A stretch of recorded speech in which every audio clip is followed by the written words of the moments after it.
എന്താണ് ഫാദർ ഈ ലോകത്ത് ഇങ്ങനെയൊക്കെ? ഫാദർ ഒരു സ്ഥാപനം നടത്തൂല്ലേ? ഞാനിവിടെ പിറവത്ത് മാമലക്കോല അവിടെ കരുണാലയമായിട്ട് യുഗം 40 പേരാ ഉള്ളത്.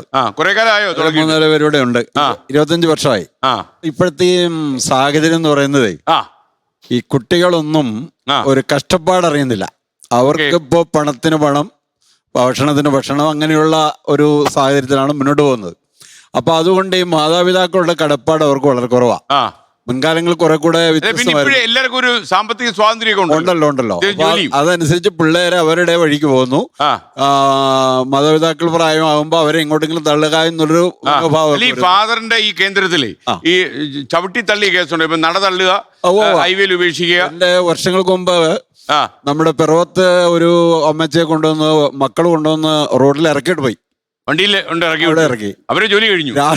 അച്ഛൻ ആ ജോലി ഏറ്റെടുത്തു. രാത്രി പിറവത്ത് പോലീസുകാര് എന്നെ വന്ന് വിളിച്ച് അവിടെ കൊണ്ടുവന്ന് പിന്നെ ഒരു 4 വർഷം അവര് അവിടെ താമസിച്ച് പ്രായമായി പിന്നെ സുഖമില്ലാതെ മരിച്ചത്.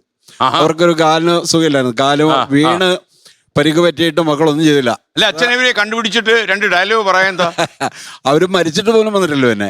അവർക്ക് ആവശ്യമില്ല. പിന്നീട് മരിച്ചെന്ന് അറിഞ്ഞിട്ട് പോലും ഒരു വാക്ക് ചോദിച്ചിട്ടില്ല.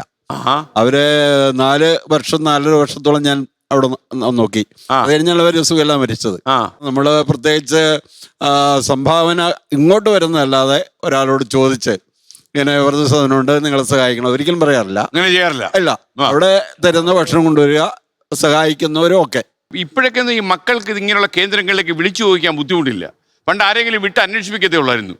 ഇപ്പൊ അങ്ങനെയല്ല. വിളിച്ചിട്ട് എൻ്റെ അമ്മ അച്ഛനെ അവിടെ ഏൽപ്പിക്കാം എന്ന് വിചാരിക്കുന്നു. നിങ്ങൾ ഒക്കെയാണോ എന്ന് ചോദിക്കുന്ന ആൾക്കാരുണ്ടല്ലോ.